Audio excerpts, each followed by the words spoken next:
दस्तावेज आहे ते याच्या संदर्भात काल अंजली दमानिया मॅडम आणि पुण्याचे विजय कुंभार जे एक आरटीआय ॲक्टिव्हिस्ट आहे आणि खूप चांगल्या रीतीने ते काम करतात आहे त्याच्या बाबतीत त्यांनी सखोल खुलासा केलेला आहे। पण त्याच्यातून मला फक्त हे सांगायचे आहे की त्यांनी जे आकडा दिलेला आहे की 1500 कोटी रुपयेचा टेंडर घोटाळा जे आहे आपण खऱ्या अर्थाने त्याला बघितलं तर ते 2000 कोटी रुपयेपेक्षा जास्तचा टेंडर घोटाळा आहे। आणि सर्वात महत्त्वाचा म्हणजे ज्या प्रकारे त्यांनी सांगितलं होतं की फक्त 3 एजन्सीजला 2013 पासून तर 2025 2013 कुठे आणि 2025 कुठे तर 3 वर्षासाठी ते टेंडर होतं। 3 वर्षाच्या नंतर 1 वर्ष त्यांना एक्सटेन्शन आपण दिलं असतं पण हेच 3 एजन्सीज जे आहे ते कशा प्रकारे 2013 पासून फक्त 2017 मध्ये एक टेंडर फक्त एका सिक्युरिटीसाठी निघालं होतं आणि त्याच्यानंतर हेच लोक करत आहे।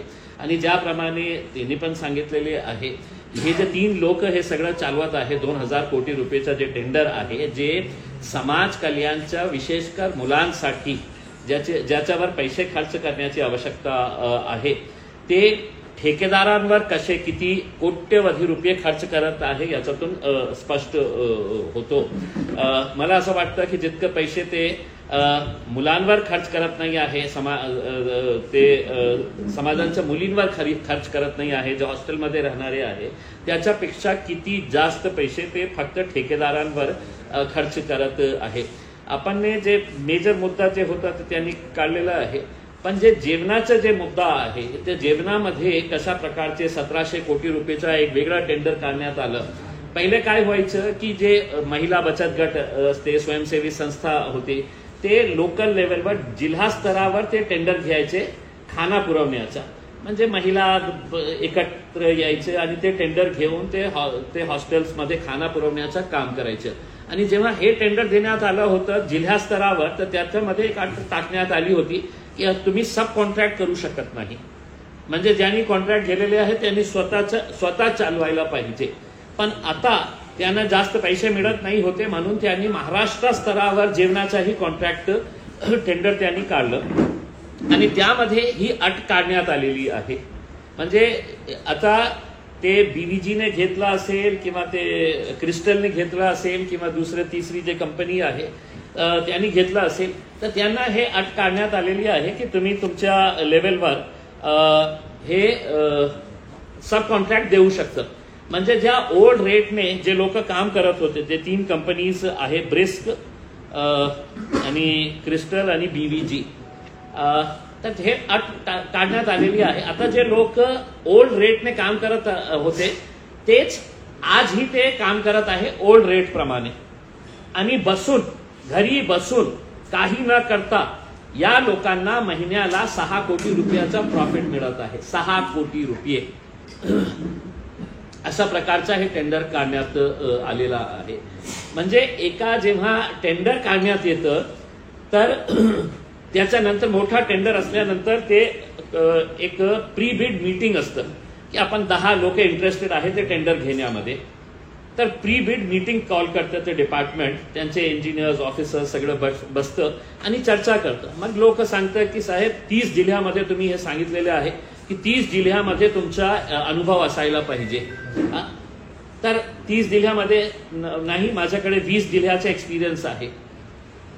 मग 300 कोटी रुपयाचा तुम्हाला वार्षिक उलाढाल असायला पाहिजे। मग ते म्हणतं की नाही माझ्याकडे 200 कोटीचा आहे वार्षिक उलाढाल। मग जेव्हा त्यांनी हे प्री बिड मीटिंग केली आणि त्यांना असं कळलं की 1-2 असे एजन्सीज आलेले आहेत की ज्यांचा हे अनुभव आणि जे अटी आहे ते फिट होतात मग ते पुन्हा येतील आणि त्यांना टेंडर मिळू शकतं। मग ते त्यांनी कॉरिजंडम काढलं म्हणजे कॉरिजंडम नंतर त्यांनी काय केलं की जिथे 30 जिल्ह्यांचा एक्सपिरियन्स पाहिजे होता तर त्यांनी कॉरिजंडम मध्ये हे सांगितलं की 35 डिस्ट्रिक्टचा 35 डिस्ट्रिक्टचा एक्सपिरियन्स आम्हाला पाहिजे। म्हणजे याचा अर्थ पूर्ण महाराष्ट्रामध्ये काम करणारा ठेकेदार पाहिजे। कोण करत होते हे बीव्हीजी करत होते क्रिस्टल करत होती आणि तिसरी जी कंपनी आहे ब्रिस्क करत होती ब्रिस्क स्मार्ट। मग इनिशियली त्यांनी काय केलं होतं की 100 कोटी रुपयाचा उलाढाल आपले हे पाहिजे वार्षिक टर्नओव्हर जेव्हा त्यांना कळलं की 2-3 एजन्सीज अजून असे आलेले आहे की ज्यांचं वार्षिक उत्पन्न 100 कोटी आहे, मग त्यांनी काय केलं की 300 कोटीचे हे पाहिजे. मग हे तिन्ही कंपनीज जे आहे ना त्यांचं वार्षिक उलाढाल जे आहे ते 300 कोटी रुपयेचा वरचा आहे. मग फक्त कशा प्रकारे रिंग करण्यात आलेलं आहे. आणि मला आता सांगा की ज्या प्रकारे या महानगरपालिकामध्ये महाराणाला जशी छूट देण्यात आली होती महाराणा एजन्सीजला की तू किती तुला खायचं आहे खा, आम्हाला पॅकेट द्या, तर तसाच प्रकारे या समाज कल्याण विभागामध्ये या 3 एजन्सीसाठी फक्त टेंडरमध्ये हे सांगण्यात आलं होतं की एस्टिमेट अमाऊंटच नाही आहे टेंडरमध्ये की 2000 टेंडर आहे का, 1000 कोटीचा आहे का, 500 कोटीचा आहे का, 200 कोटी, काही नाही. फक्त ठेकेदारांना हे सांगण्यात आलं होतं की तुम्ही सर्व्हिस चार्जेस किती घेणार. सर्व्हिस चार्जेसच्या आधारावर हे टेंडर देण्यात आलं. 10 लोकांनी बिड भरलं, 3 लोक क्वालिफाय झाले. ते 3 लोक कोणते, ते 2013 पासून जे काम करत आहे हेच 3 लोक क्वालिफाय झाले त्याच्यामध्ये.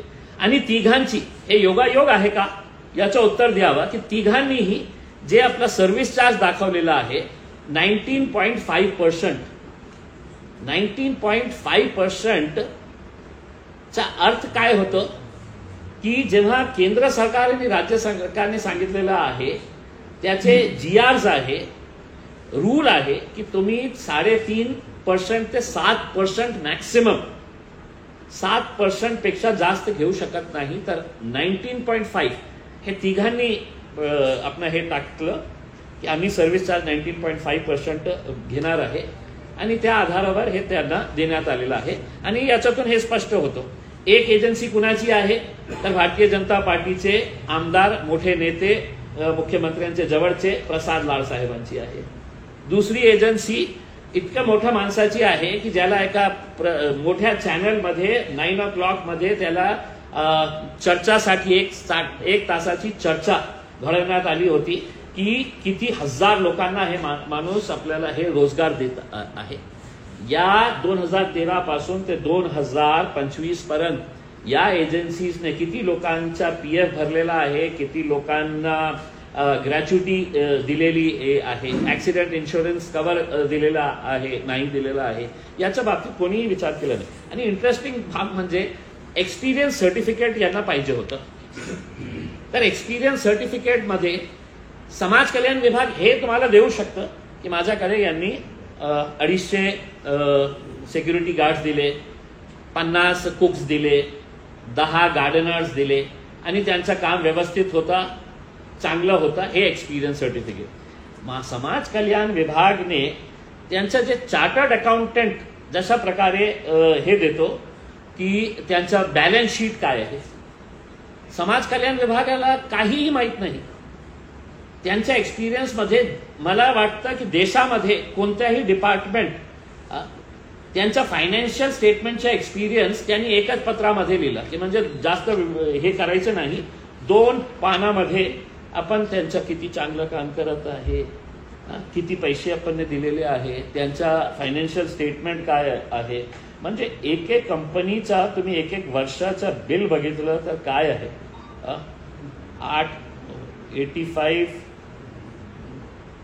85 crores, 74 lakh, 37,000.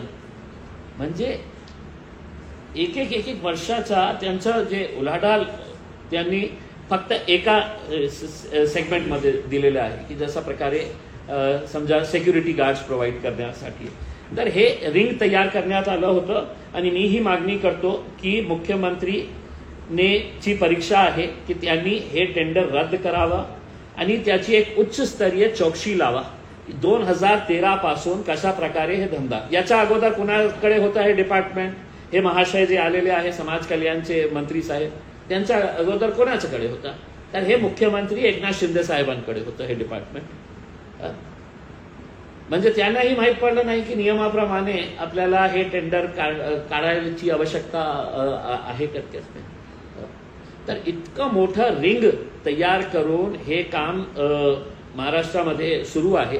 आणि तिघं जे नेते आहेत, ते तिघं जे कंपनीज आहे, एक जवळची आहे देवेंद्र फडणवीसच्या BJPची, दुसरी आहे अजित पवारच्या राष्ट्रवादी काँग्रेसच्या जवळची, त्यांच्या खूप जवळचे आहे, आणि तिसरी म्हणजे एकनाथ शिंदे साहेबांचे म्हणजे अशा प्रकारचे कार्टल, एक नेटवर्क, एक रिंग, एक गँग तयार करून हे सगळं लुटण्याचं काम सुरू आहे.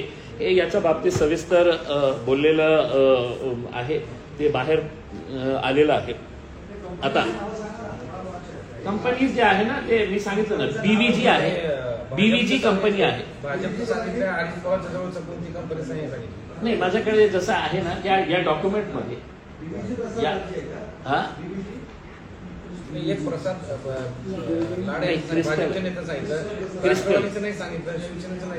नाही काय आहे की त्यांनी ओपनली जसं क्रिस्टल कंपनी आहे ना, त्याच्यामध्ये लाड साहेबांचं नाव आहे, त्यांच्या परिवारातले लोकांचं नाव आहे. दुसरी जे कंपनीज आहे ते डमी कंपनीज तयार करून त्यांनी दिलेले आहे. तर ते एन्क्वायरीमध्ये निघेल.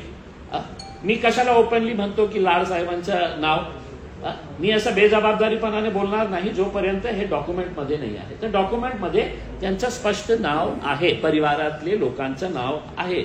जशा प्रकारे विट्समध्ये साहेबांच्या मुलांचं नाव होतं, म्हणून मी दुसऱ्या 2 लोकांचं. पण इन्क्वायरी झाली तर सगळ्यांना कळेल की हे कुणाच्या जवळचे आहे. म्हणजे अशा प्रकारचे रिंग तयार करून हे सगळं. आता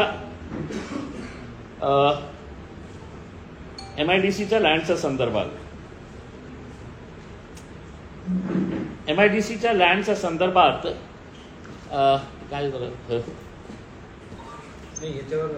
प्रश्न असा आहे, याच्या बाबतीत कोणाला प्रश्न विचारायचा असेल तर, कारण हे वेगळा मुद्दा आहे की हे एकूण एकाची जबाबदारी नाही तर तिन्ही पक्षाच्या प्रमुख नेत्यांची जबाबदारी आहे. तुम्ही एकाकडे नाही, मी तुम्हाला नाही सांगतो की म्हणजे मी तर हे स्पष्टपणे सांगितलं ना की हे डिपार्टमेंट जे आहे समाज कल्याण विभाग अगोदर कुणाच्या हातात होता, तर एकनाथ शिंदे साहेब हे हँडल करत होते समाज कल्याण विभाग.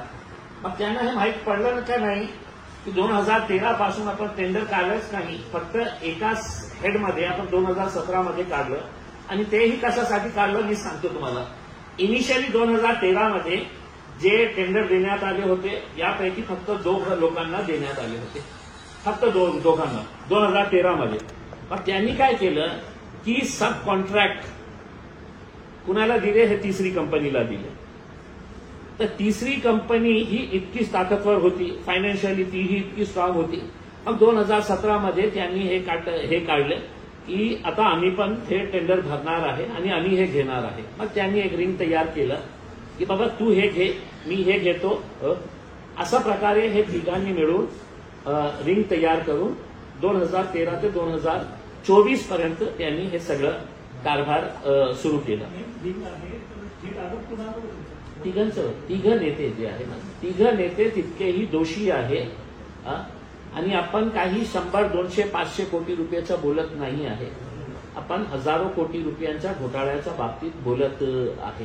CVCचे गाईडलाईन्स असतं टेंडरिंगमध्ये, ते गाईडलाईन्सची ही कॉपी माझ्याकडे आहे. सगळं वाचल्यानंतर असं कोणता अधिकारी नाही होतं का, IAS अधिकारी असू द्या, सेक्रेटरी असू द्या, प्रिन्सिपल सेक्रेटरी असू द्या, हे जे टेंडर काढण्यात आलेले आहे.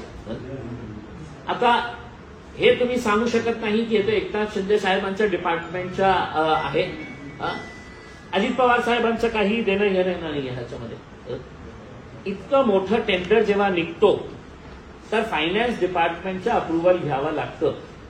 फायनान्स डिपार्टमेंट कुणाच्या हातात आहे, दादांच्या हातात आहे. दादांच्या कोणत्याही एका अधिकाऱ्यांनी हे विचारलं नाही की याच्यामध्ये तर काही नाही आहे, तुम्ही फक्त सर्व्हिस चार्जच्या आधारावर हे तुम्ही टेंडर काढलेले आहे. 2-3 हजार कोटी रुपयेचं हे सगळं कारभार आहे. आता जेवणाचं एक उदाहरण देतो. जेव्हा हे जिल्हा स्तरावर बचत गट, महिला हे तयार करून हे जेवण देत होते, तर त्या टेंडरिंगमध्ये त्यांना अंडे किती द्यायचं, केले किती द्यायचं, दूध किती द्यायचं, त्यांनी 1700 कोटी रुपयाचं फक्त जेवणाचं टेंडर काढलं. आणि त्याच्यामध्ये दूध नाही आहे, दूधचा वेगळा टेंडर. म्हणजे जे इकडचे गोरगरीब जिल्हा स्तरावर जे छोटे छोटे होते तर त्यांना तुम्ही अटक घातली होती की दूध ही त्यांना द्यावं. मग हे मोठे लोक जेव्हा आले तर त्यांनी दुधाचं त्यांचं सेटिंग काही झालं नसेल तर दुधाचं वेगळं टेंडर, जेवणाचं वेगळं टेंडर, रेट हे लोकल लेवलवर जे करत होते तर त्यावेळी वेगळं हे करायचं, रेट द्यायचं. घरी बसून 6 कोटी रुपये हे लोक घरी बसून हे खाणार आहे. आता आदरणीय आमचे मित्र संजय शिरसाट साहेब, ज्यांच्या बॅगेत कपडे होते,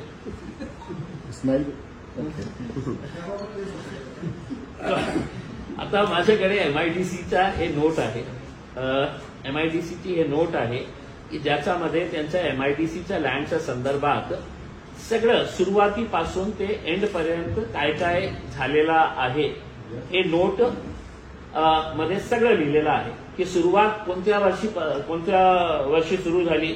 कॅमिओ डिस्टिलरीज प्रायव्हेट लिमिटेड यांनी दिनांक 8/4/2022 ला कॅमिओ डिस्टिलरीजने हे सगळं ऍप्लिकेशन MIDC कडे केलं होतं. आणि मग MIDC माझी अधिकारी, माझे नौकर काय करायचं आहे करते, तर हे सगळं की त्यांनी ऍप्लिकेशन दिलं. आमच्या डिपार्टमेंटनी सांगितलं की हो आम्ही तुम्हाला देतो, 15 दिवसामध्ये तुम्हाला इतके पैसे भरायचे आहे. त्यानुसार दिनांक 3 जून 2022 रोजीच्या भूखंड वाटप समितीच्या बैठकीमध्ये 20,000 स्क्वेअर फीटची जागा वाटपाचा निर्णय घेण्यात आला होता. त्यानुसार कंपनीस दिनांक 6/7/2022 रोजी देकार पत्र देण्यात आले होते. देकार पत्रानुसार 1,36,40,000 रक्कम दिनांक 21/7/2022 पर्यंत भरणा करणे आवश्यक होतं. त्यांनी भरलं नाही. मग ते कॅन्सल झालं. मग त्यांनी पुन्हा अप्लाय केलं की मला हे पाहिजे करते. आणि त्याच्यानंतर जेव्हा आदरणीय मंत्री साहेब हे म्हणतात की माझं काही देणं घेणं नाही आहे, माझ्या मुलाचं आहे, काय मराठी लोकांनी हे काम करायचं नाहीये. हो, तुमचा मराठी मुलगा जे आहे ना त्यांनी काम करायला पाहिजे. पण त्याच्यामध्ये त्यांच्या मुलांनी यांना एक पत्र पाठवले होते की मी का पैसे भरलं नाही. तर माझे वडील जे आहे ना, संजय वडिलांच्या एन्जिओप्लास्टी झाल्यामुळे BOP रकमाचा भरणा विहित कालावधीमध्ये करता आलेला नाही, असे त्यांनी 2024 मध्ये पत्र पाठवले. त्यांना पैसे कधी भरायचे होते याच्यामध्ये मी आपल्याला हे कॉपी देणार आहे. मला काही जास्त बोलण्याची आवश्यकता नाही आहे की एक सामान्य एंटरप्रिन्युअर, बिझनेसमॅन, इंडस्ट्रियलिस्ट त्यांनी असं केलं असतं तर हे लँड त्यांना मिळाली असती का. 2022 पासून पैसे कधी, फायनल पेमेंट कधी भरले, 2022चे ऍप्लिकेशन दिल्यानंतर जानेवारी 2025 मध्ये 22, 23, 24, 25 तर काय बोलले, त्यांनी दिलं ना. म्हणजे आता कॅज्युअल अप्रोच म्हणजे कसं असतं, मेसर्स कॅमिओ डिस्टिलरीज प्रायव्हेट कंपनीने सदर रक्कम 30 दिवसामध्ये भरणा करणे आवश्यक होते.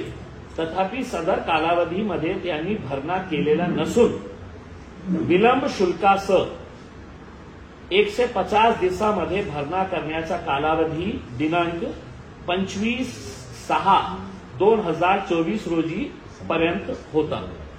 यानी कि 25 जून 2024 तक इन्होंने लेट फीस के साथ अगर ये प्लॉट चाहिए तो इन्होंने भरना. 150 दिन का भी टाइम हो गया. लास्ट डेट थी इसकी 25 जून 2024. आता यांच्या मुलांनी हे जे पत्र त्यांना दिले की माझे वडील आजारी होते, एन्जिओप्लास्टी होती, पैसा भरता आला नाही. जून मध्ये त्यांनी सांगितलं की तुमचं आता संपलेलं आहे. जून 2024 ला त्यांनी पत्र लिहिले. डिसेंबर 2024 ला 6 महिन्यानंतर त्यांनी 10/12/2 मेसर्स कॅमिओ डिस्टिलरीज लिमिटेडचे श्री सिद्धांत संजय शिरसाट यांनी त्यांच्या वडिलाची एन्जिओप्लास्टी झाल्यामुळे BOP रकमेचा भरणा विहित कालावधीमध्ये करता आलेला नाही असे दिनांक 10/12/2024 पत्रांनी कळविले होते. मग त्यांनी काय केलं, डिसेंबरमध्ये हे त्यांनी पत्र पाठवले की मला भरता आलं नाही करते. मग त्यांनी लेट फीस भरली. किती लेट फीस भरली त्यांनी, 77 लाख 2,000 77,02,083 रुपीज. आता लेट फीस मंत्री साहेबांनी भरले. खूप मोठी गोष्ट आहे की 2022 मध्ये अलॉट झालेली जमीनसाठी आता एक मंत्री ज्याच्या जवळचा, आणि मी स्वतः हे बोलत नाही, त्यांचे काय शब्द होते जरा एक मिनिट ते लावा. त्यांनी काही मीडियाला इंटरव्ह्यू दिल्यानंतर एक मंत्री किती प्रामाणिक आहे हे दाखवलं आहे.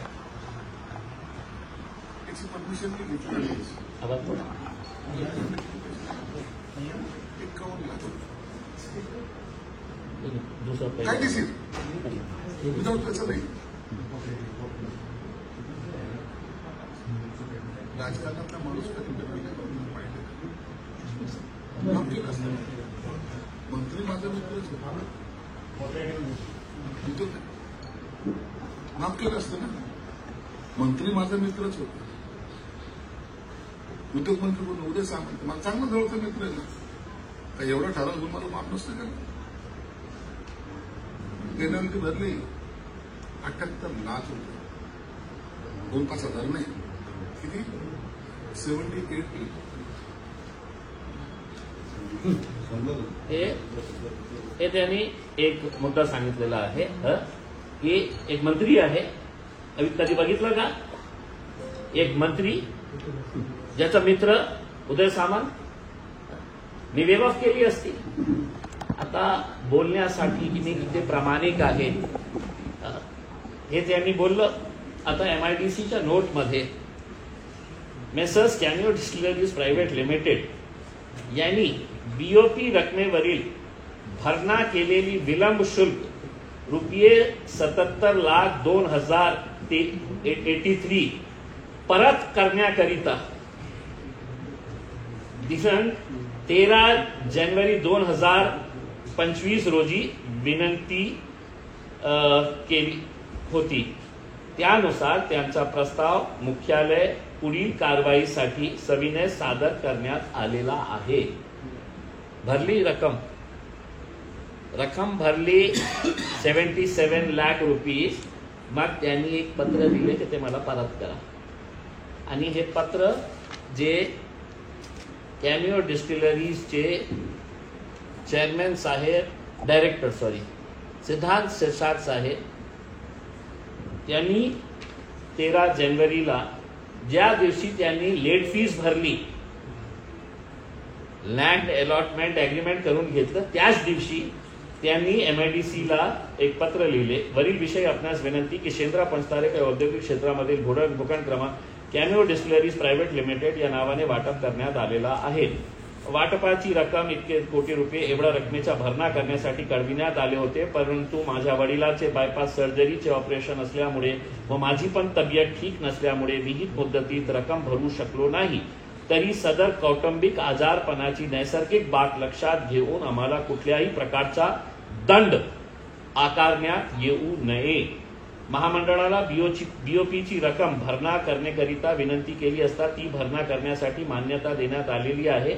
आज रोजी मिळालेल्या चालानुसार व्याजासह इंटरेस्ट विथ डिलेड पेमेंट सह इतकी कोटी रुपये भरलेली आहे. ती आम्ही आज रोजी अंडर प्रोटेस्ट व्याजाची रक्कम मला परत करतील या अटीवर भरण्या करीत आहे. तरी मी साहेबांनी आमची व्याजाची रक्कम परत करून द्यावी ही विनंती. बोलने में क्या बोले कि एक मिनिस्टर है, वो पैसे भरता क्या, मिनिस्टर तो मेरा दोस्त है, मैं वेव ऑफ कर लिया होता, उसी दिन है तो उन्होंने ये पैसे वापस करने का. अब मेरी जानकारी के हिसाब से अब डॉक्यूमेंट्स निकालना थोड़ा सा मुश्किल हो गया है. इनको जून के महीने के अंदर ये 78 लाख रुपये ये वापस मिलने वाले थे. जब ये मामला सामने आया पूरा, संजय शेषार साहब विवादों के घेरे के अंदर आए, विट्स के अंदर आए, फिर MIDC का लैंड आया, फिर वर्ग 2 की जमीन का मामला आया, ये सब. तो अब उनको मिलने वाले थे. अब वो पैसे मिले हैं या नहीं मिले हैं, ये इसका उत्तर उन्होंने ही देना, क्योंकि हमने बहुत कोशिश करने के बावजूद भी मतलब हमको वो डॉक्यूमेंट्स अब नहीं मिल रहे हैं जिसके अंदर उन्होंने ये बताया है करके। दूसरा, नियम के हिसाब से कोई भी जो प्रायोरिटी के ऊपर जो लैंड दिया जाता है, ease of doing it, land allotment, MIDC का जो लैंड अलॉटमेंट है इसका रूल है। इस रूल के तहत अगर कोई 100 कोटी रुपए की इंडस्ट्री डाल रहा है, उसमें रोजगार बहुत ज्यादा मिलने वाला है। अब उसमें भी है तो बड़े नियमावली बड़ी क्लियर है कि प्रायोरिटी अलॉटमेंट अगर रोजगार 250 लोग कम से कम है। इनकी जो कंपनी थी पहले, जो अल्कोहल बेस्ड एथेनॉल जो बना रहे थे वो उसके अंदर 93 लोगों को रोजगार मिलने वाला था। ये इन्होंने जैसे ही लिए, इनके नाम के ऊपर ये जमीन हो गई, तो इन्होंने दूसरा एप्लीकेशन मूव किए कि मैं वो इंडस्ट्री नहीं बनाने वाला हूं, अब मेरे को वेयर हाउस के लिए गोडाउन बनाने का है करके। गोडाउन किसी भी हालत के अंदर प्रायोरिटी अलॉटमेंट के अंदर नहीं आता है।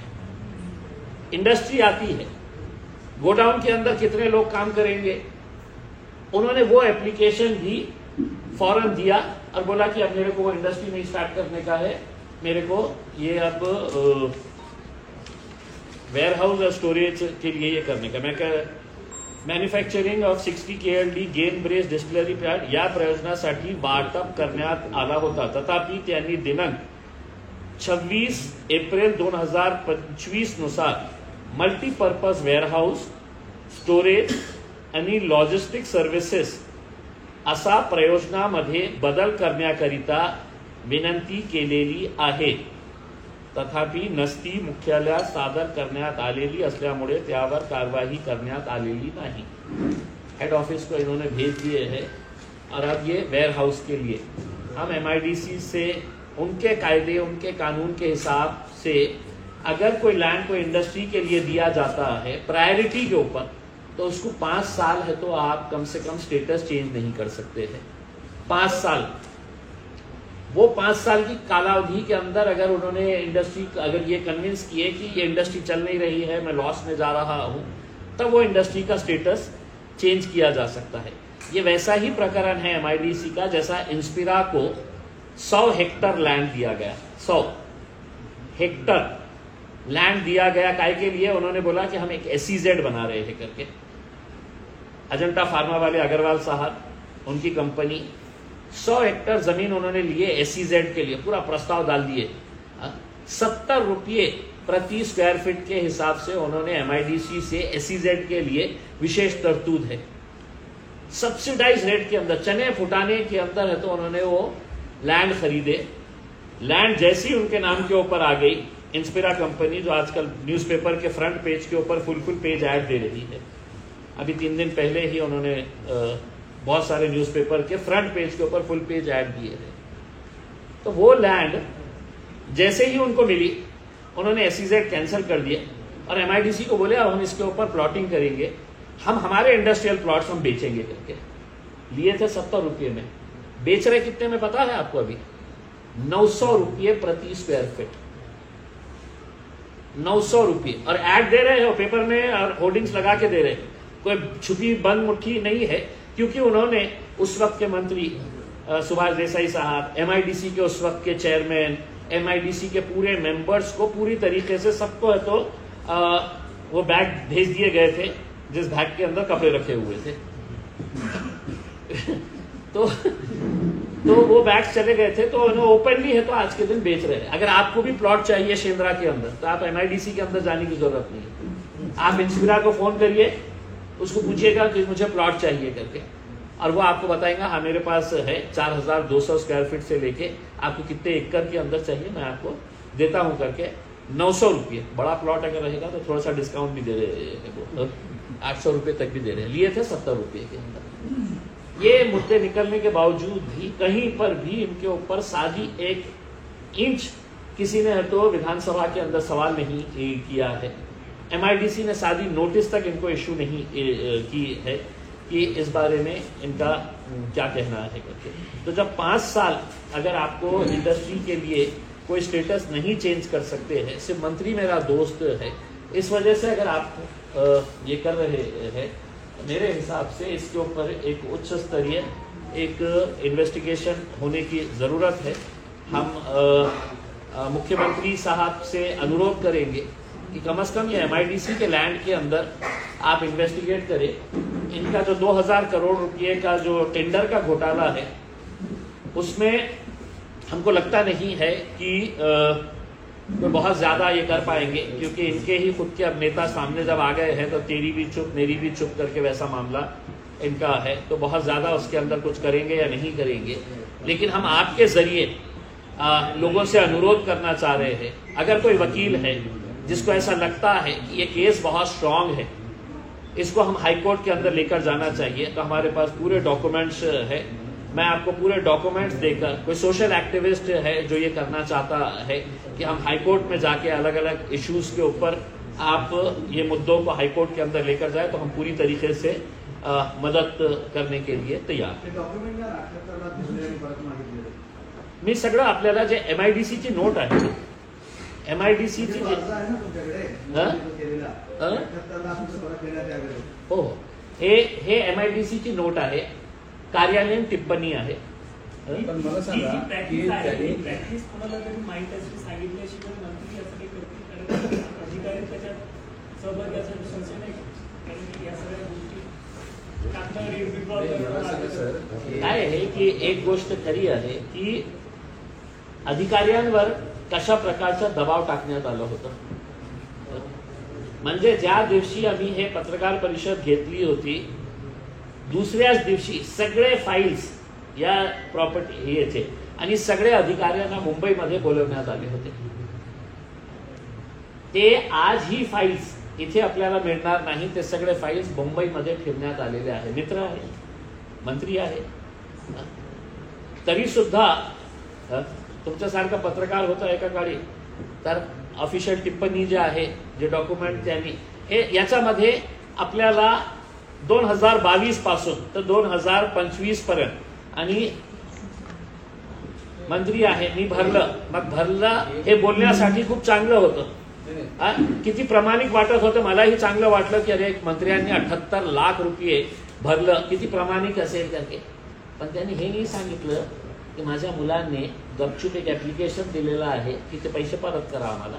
सर याच्यामध्ये मला एक सांगा, पनिशमेंटची रक्कम भरली त्यांनी आणि ती परत मागण्यासाठी त्यांनी अर्ज केलेला, याच्यात इलिगल ऍक्टिव्हिटी काय आहे? ती पैसे परत मागू शकतात का फक्त मंत्री म्हणून किंवा विशेष केस म्हणून त्यांनी ते त्यांना परत कुणालाही भेटू शकतात? नाही, त्यांनी हे दिलेले आहे। MIDC ने एक उदाहरण सांगावा, एक आम्हाला किंवा शिरसाट साहेबांनी सांगावा की 2022 ला अप्लाय केलेला आणि त्यांना अलॉट झालेली त्याचा पैसा 3 वर्षांनंतर आपण भरतो आणि ते जागा आपण स्वतःसाठी ठेवतो। आणि आपण जे प्रश्न विचारलेला आहे ते त्यांना मिळू शकतं का नाही मिळू शकतं, मी मंत्री साहेबांनी ज्या प्रामाणिकपणाने स्टेटमेंट दिले त्याला काउंटर करण्यासाठी त्यांनी हे बोलायला पाहिजे होतं।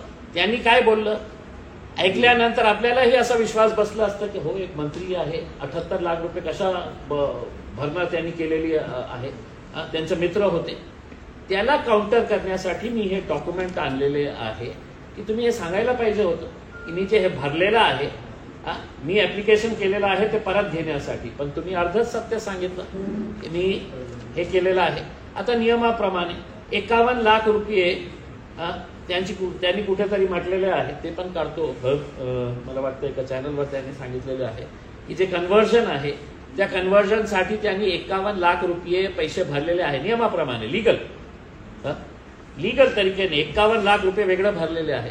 मी MIDCला विचारलं की आपल्याकडे असा नियम आहे का की लँड कन्व्हर्जनसाठी आपण 51 लाख रुपये दिलं तर कोणत्याही अम्युनिटीचा लँड जे आहे ते आपण कन्व्हर्ट करू शकता, 51 लाख रुपये भरू शकता। मग त्यांनी सांगितलं की 51 लाख रुपये हो त्यांनी भरलेले आहेत, पण ते कशासाठी, ते डेव्हलपमेंटसाठी, जे आपल्याला इंडस्ट्री स्टार्ट करण्याच्या अगोदर कुणालाही ते भरावं लागत आहे। मग अशा आहे की 51 लाख रुपये मी भरलं, तुम्हाला भरावंच लागणार, सगळ्या इंडस्ट्रीजने भरलेले आहे, ज्यांना ज्यांना लँड अलॉट झालेली आहे त्यांनी भरलेले आहे, तुम्ही काही वेगळं केलेलं नाही आहे।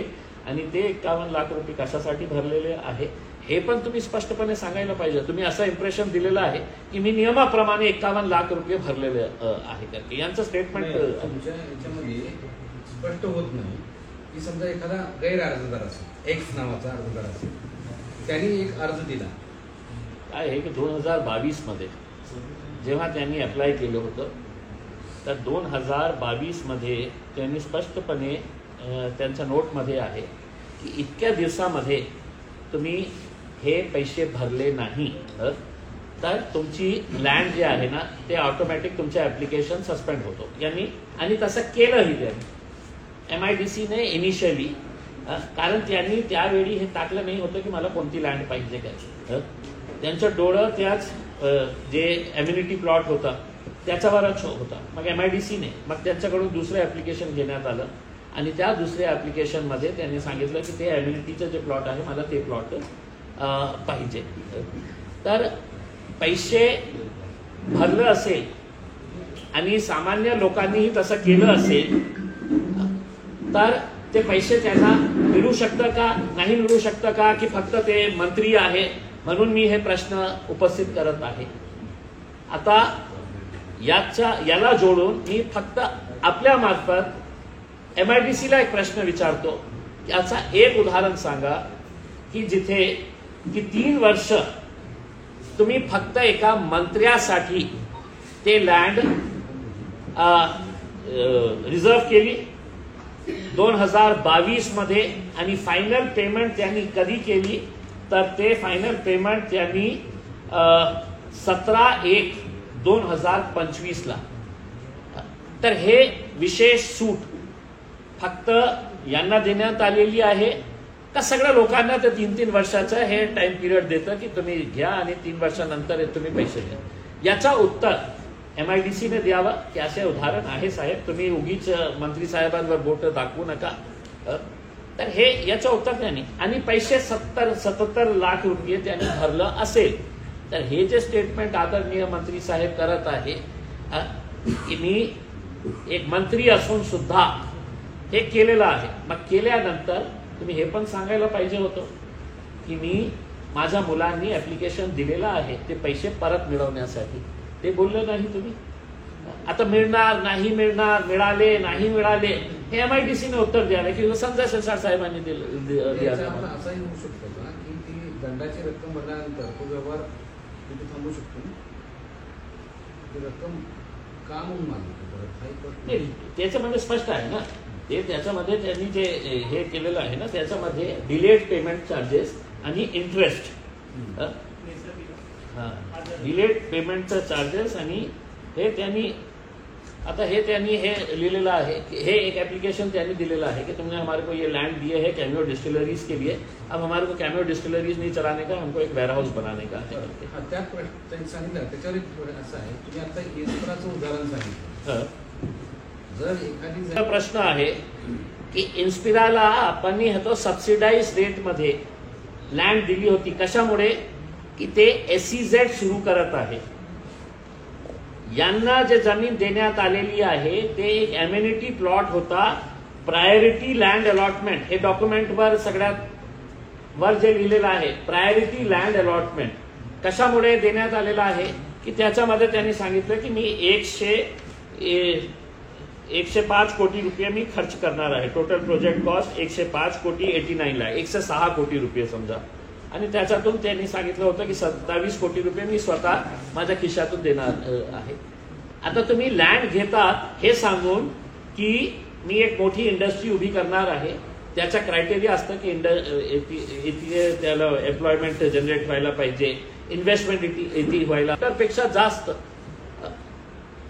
तर ते लँड त्यांनी परत घ्यायला पाहिजे होतं. आता हे महाशय काय करतो की घेतली MIDCची लँड आणि स्वतः प्लॉटिंग करून ते विकत आहे. आता त्याच्यामध्ये एक इंटरेस्टिंग हे आहे की MIDCचं लँड मी घेतल्यानंतर कुणाला विकायची असेल मला चालत नाही आहे तर मला NOC घ्यावं लागतं MIDCचे. MIDCच्या बोर्डमध्ये ते प्रस्ताव जातात की इम्तियाज जलीलने हे लँड घेतली होती 2 एकर, आता ते इंडस्ट्री चालवत नाही आहे, शिक झालेली आहे आणि त्यांना ते दुसऱ्यांना द्यायचं आहे. तर इन्स्पिराला देताना त्यांनी हे म्हटलं की तुम्ही आमच्याकडून घेताना आम्ही तुम्हाला एनओसी देऊ, पण तुम्हाला ज्यांना विकायचे आहे कशासाठीही विका तुम्ही, त्याच्यासाठी एनओसीची आवश्यकता लागणार नाही.